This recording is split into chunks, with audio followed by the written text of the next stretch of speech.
Hey everyone, welcome to Re Academy. So इस वीडियो में देखने वाले हैं हम लोग गवर्नमेंट स्कीम एंड पॉलिसी से कुछ इंपॉर्टेंट एमसीक्यू जो कि आपके ईपीएफओ एग्जाम के लिए काफ़ी इंपॉर्टेंट है। तो स्टार्ट करते हैं आज का वीडियो। पहला क्वेश्चन आपके सामने, consider the following statements regarding the national commission for protection of child rights.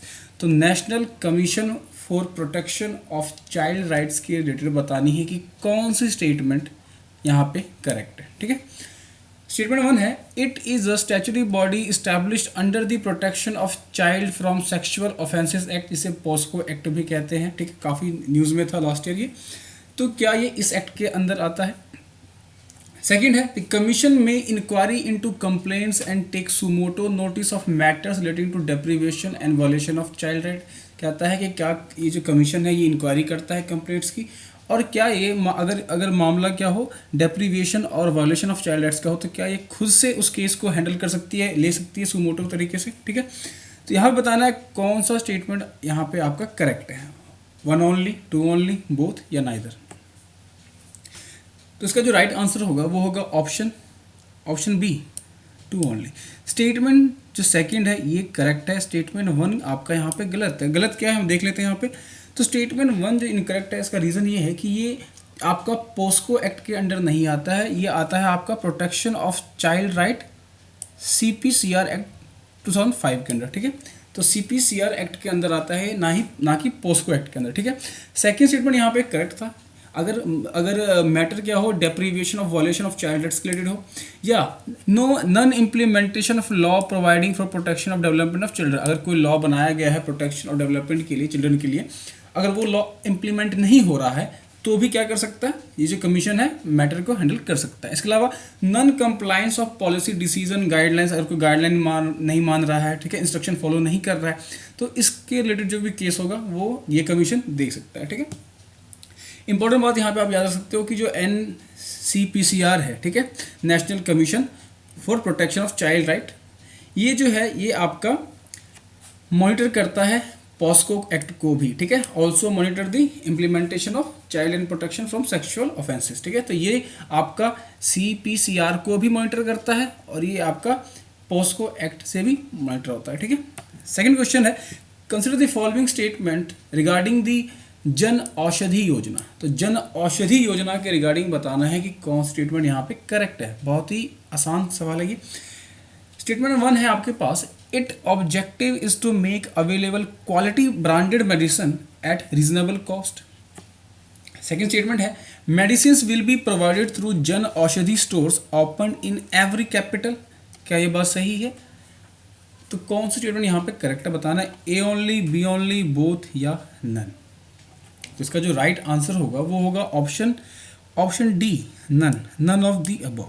तो गलत क्या है यहाँ पे, देखो यहाँ पे गलत क्या है कि जन औषधि योजना के अंदर आपको जो मेडिसिन मिलेंगी वो आपको एवरी कैपिटल में नहीं, हर जगह मिल सकती है, जहाँ पे भी वो स्टोर होगा अवेलेबल वहाँ पे आपको ये मेडिसिन मिलेगी। ठीक है, किस तरीके की मेडिसिन मिलेगी, तो क्वालिटी मेडिसिन तो मिलेगी लेकिन ब्रांडेड नहीं होगी। ठीक है, आपको यहाँ पे जेनरिक मेडिसिन मिलती है। ठीक है, याद रखना है, जेनरिक मेडिसिन मिलती है आपको जन औषधि केंद्र में, ना कि ब्रांडेड मेडिसिन मिलती है, इसलिए काफ़ी सस्ती भी मिलती है यहाँ पे दवाई। ठीक है, एट रीजनेबल कॉस्ट पे, अफोर्डेबल कॉस्ट पे।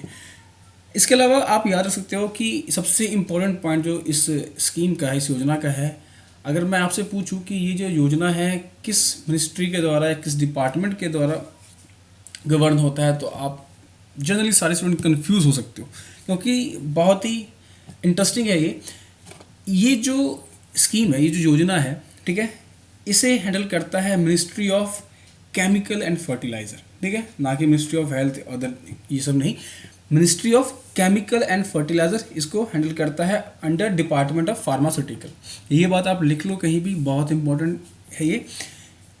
Ministry of chemical and fertilizer करता है अंडर डिपार्टमेंट ऑफ फार्मास्यूटिकल। ठीक है, इसके अलावा जैसे मैंने बताया कि ये एवरी कैपिटल में नहीं होगा, हर जगह हो सकता है जहाँ पे भी स्टोर होगा, और ये स्टोर कोई भी ओपन कर सकता है, आप भी ओपन कर सकते हो। आपको इसके लिए 2.5 लाख भी मिलेंगे। ठीक है, इनिशियली गवर्नमेंट इन्वेस्ट करती है, तो कोई भी ओपन कर सकता है, और कहीं भी जहाँ पे भी स्टोर होगा वहाँ पे आपको जेनरिक मेडिसिन मिलेगी अफोर्डेबल रेट पे।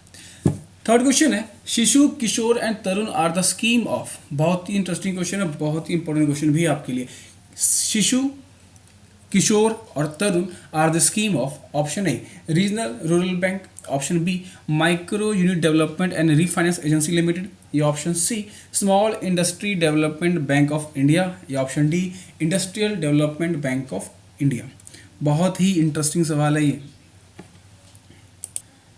तो इसका जो राइट आंसर होगा वो होगा ऑप्शन बी, जिसे हम मुद्रा योजना भी कहते हैं। ठीक है, MUDRA मुद्रा। ठीक है, इसे मुद्रा स्कीम भी कहते हैं। इसी के अंडर क्या होता है, पहली बात तो याद रखनी है आपको कि ये जो स्कीम है ये जनरली फंडिंग देगा किसको, जो नॉन फार्म एक्टिविटी होगा या जो नॉन कॉर्पोरेट एक्टिविटीज़ करेंगे उनको ये एक फाइनेंशियल हेल्प करता है। ठीक है, अप टू 10 लाख रुपीज़। ठीक है, और ये जो 10 लाख रुपीज़ है ये अलग अलग आप कह सकते हो लेयर में डिवाइड है, लेवल में डिवाइड है। जो आपका पहला है शिशु, ठीक है, पहला जो है आपका शिशु है, शिशु में आपको अप टू 50,000 रुपीज़ आपको मिलते हैं यहाँ पे लोन के फॉर्म में। और जो किशोर है उसमें आपको 50,000 से 5 लाख तक का मिलता है आपको। इसके अलावा जो तरुण है उसमें आपको 5 लाख से 10 लाख तक का लोन मिलता है। ठीक है, तो ये आपको याद रखना है, अप टू 10 लाख का मिलता है और ये डिफरेंट लेयर्स में डिवाइड है, शिशु, किशोर और तरुण में। तो ये आपका आता है मुद्रा लोन या मुद्रा स्कीम में। नेक्स्ट क्वेश्चन आपके सामने, which of the following are the features of Pradhan Mantri Jan धन योजना। तो बहुत ही इंटरेस्टिंग सवाल है, बहुत ही पुराना हो चुका है लेकिन अभी भी इससे UPSC तक में क्वेश्चन आते हैं। ठीक है, तो ये बहुत ही इंपॉर्टेंट है इस एग्ज़ाम के लिए भी। पहला स्टेटमेंट है ensuring financial inclusion of the poor. क्या ये बात सही है कि इसमें जो पुअर थे उनको फाइनेंशियली इंक्लूड करने के लिए स्कीम लाई गई थी। Second, enhancing financial literacy. क्या जो फाइनेंशियल साक्षरता है उसको बढ़ावा देना था इसका मतलब। थर्ड है provision for accidental insurance to account holder. क्या अकाउंट होल्डर के लिए एक्सीडेंटल इंश्योरेंस की भी बात की गई थी इसमें। या fourth, allowing bank accounts with zero balance. क्या ये जीरो बैलेंस पे अकाउंट ओपन होता था। तो इसका जो राइट आंसर है काफ़ी सिंपल, आपको यहाँ पे आंसर आ गया होगा। इसका जो राइट आंसर होगा वो होगा ऑप्शन डी, 1 2 3 4। ठीक है, 1 2 3 4। तो ऑप्शन डी इसका जो है वो राइट आंसर है। ये सारी स्टेटमेंट यहाँ पे करेक्ट है। कुछ और चीज़ें आपको याद रखनी है, सबसे इंपॉर्टेंट है इसकी में आपको इसके 6 जो पिलर है वो आपको याद होने चाहिए। ठीक है, पहला तो क्या है यहाँ पे देखो, universal access to banking service, banking service देना। ठीक है, pension scheme for unorganised sector के लिए पेंशन स्कीम भी है। ठीक है, जैसे आपको सुरक्षा बीमा योजना, जीवन ज्योति बीमा योजना, ये स्कीम दी जा रही थी स्टार्टिंग में। ठीक है, इसके अलावा ओवरड्राफ्ट फैसिलिटी भी है यहाँ पे 10,000 की, इनिशियली 5,000 था लेकिन अभी 10,000 है। माइक्रो इंश्योरेंस भी है दिया जा रहा है यहाँ पे, और फाइनेंशियल लिटरेसी भी है, ये पॉइंट भी हमने देख लिया है। इसके अलावा creation of credit guarantee fund. ठीक है, तो ये चीज़ें आपको याद रखनी है, 6 पिलर आपको याद होने चाहिए। चांसेस बहुत ज़्यादा हो जाते हैं कि आप इस सवाल को करेक्ट करके आओगे। नेक्स्ट क्वेश्चन है, what is the name of insurance scheme which provide insurance coverage of ₹2 lakh on payment of small premium amount of ₹12 per year. तो 12 रुपये ऐसी कौन सी स्कीम है जिसमें आप 12 रुपये पर ईयर प्रीमियम देते हो और उसका जो बेनिफिट मिलता है आपको वो 2 लाख रुपीज़ मिलता है। ऑप्शन ए प्रधानमंत्री जीवन ज्योति बीमा योजना, ऑप्शन बी प्रधानमंत्री संघर्ष बीमा योजना, या ऑप्शन सी प्रधानमंत्री सुरक्षा बीमा योजना, या ऑप्शन डी जीवन संगम बीमा योजना। तो बहुत ही सिंपल सवाल है, ये भी आप सबने पढ़ रखा होगा। इसका जो राइट आंसर है वो है ऑप्शन सी प्रधानमंत्री सुरक्षा बीमा योजना। तो प्रधानमंत्री सुरक्षा बीमा योजना में जो प्रीमियम भरना होता है वो होता है 12 रुपीज़ का और 2 लाख रुपीज़ का आपको बेनिफिट मिलता है। जीवन ज्योति बीमा योजना में कितना भरना होता है ये आपको कमेंट करके बताना है, क्वेश्चन आ भी चुका है ये। ठीक है, तो प्रधानमंत्री जीवन ज्योति बीमा योजना में 2 लाख का ही मिलता है बेनिफिट। प्रीमियम कितना भरना होता है इसका जवाब आपको कमेंट बॉक्स में बताना है। यहाँ देख सकते हो आप लोग, ये एक एक्सीडेंटल कवर करता है। ठीक है, इसमें जो एलिजिबिलिटी एज है वो आपकी है 18 to 70 ईयर। देखो सुरक्षा की ज़रूरत सबको पड़ती है, चाहे वो इसके लिए कोई एज तो आप डिसाइड नहीं कर सकते हो।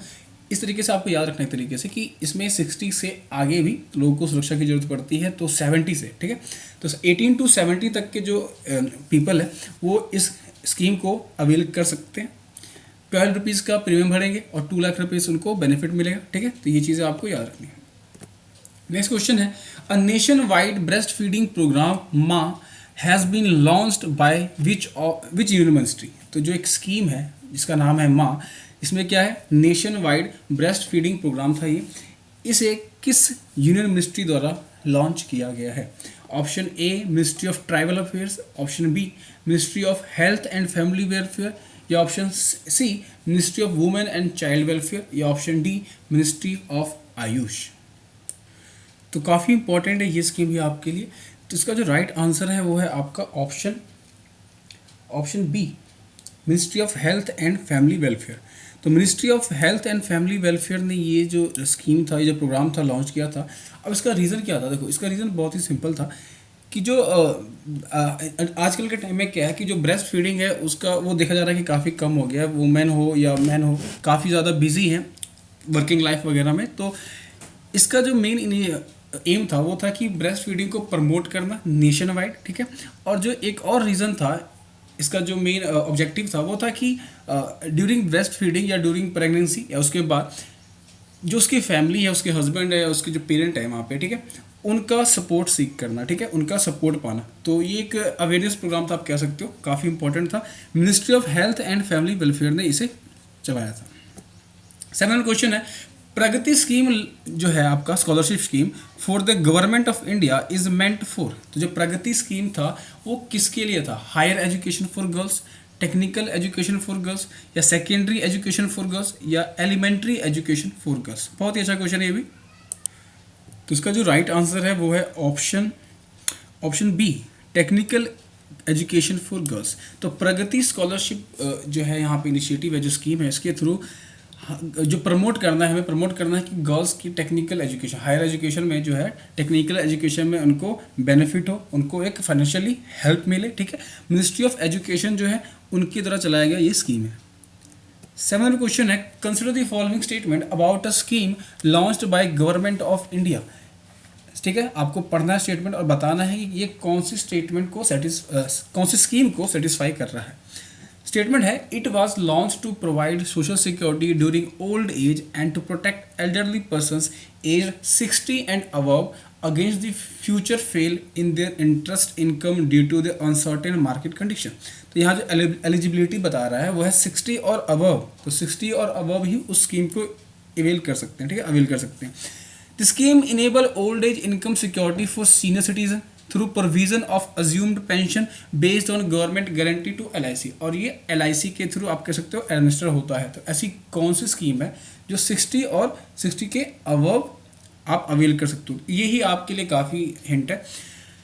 ऑप्शन ए है प्रधानमंत्री स्वास्थ्य सुरक्षा योजना, ऑप्शन बी है प्रधानमंत्री वय वंदना योजना, ऑप्शन सी है लाइवेबिलिटी इंडेक्स प्रोग्राम, या ऑप्शन डी राष्ट्रीय व्ययश्री योजना। तो आपको बताना है इसमें से कौन सा वो स्कीम है जो इस स्टेटमेंट को सेटिस्फाई कर रहा है। तो इसका जो राइट आंसर होगा वो होगा आपका ऑप्शन बी प्रधानमंत्री वय वंदना योजना। तो इस स्कीम को मैंने काफ़ी डिटेल में करवाया है, MCQ भी करवाया है, तो आप उस वीडियो को देख लेना, क्लियर हो जाएगा। इस बार बहुत ज़्यादा चांसेस है कि ये स्कीम आपसे पूछे जाए एग्जाम में, क्योंकि जीवन ज्योति बीमा योजना, अटल पेंशन योजना जो है उससे क्वेश्चन आ चुके हैं, ठीक है। तो जो अदर इंपॉर्टेंट बचते हैं उनमें ये काफ़ी इंपॉर्टेंट है, वय वंदना योजना। तो इस स्कीम में देखो होता क्या, मेनली 60 और 60 के अबव जो है वही आपका इनरोल कर सकते हैं, अवेल कर सकते हैं। अश्योर्ड रिटर्न मिलता है आपका 8 to 8.30%, ठीक है। और 15 लाख तक का इन्वेस्टमेंट कर सकते हैं एल्डर पीपल जो हैं, ठीक है। इसके अलावा बहुत सारी चीज़ें हैं, वो आपको अगर वीडियो देख के आप डिटेल में कर लेना।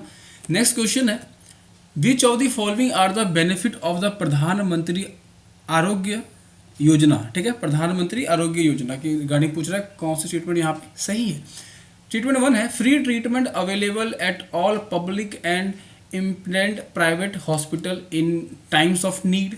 ठीक है, क्या फ्री ट्रीटमेंट मिलेगा आपको जो गवर्नमेंट हॉस्पिटल है या जो नोटिफाइड कह सकते हो प्राइवेट हॉस्पिटल है उनमें। बी है, cashless and paperless access of quality health care service, क्या कैशलेस और पेपरलेस आपको सर्विस मिलेगी। सी है, government provides health insurance cover of up to ₹5 lakh per family per year, क्या government 5 lakh per family per year देगा इसमें। D है, pre existing disease are not covered, अगर हो सकता है आपने जब ये स्कीम में इनरोल किया हो उससे पहले जो आपको डिसीज़ है, क्या वो डिसीज़ इसमें कवर्ड नहीं होते हैं। तो करेक्ट पूछ रहा है यहाँ पे option A and C, A, B and C, B and D या B, C, D। तो बहुत ही सोच के आपको इसका आंसर करना है। तो इसका जो राइट आंसर है वो है ऑप्शन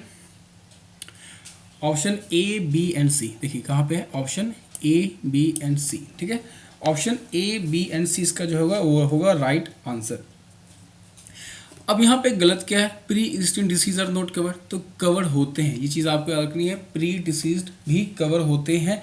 अगर आपने जो इनरोल किया उससे पहले अगर आपको कोई डिसीज़ है तो वो डिसीज़ भी इस योजना के अंदर आपका कवर होगा।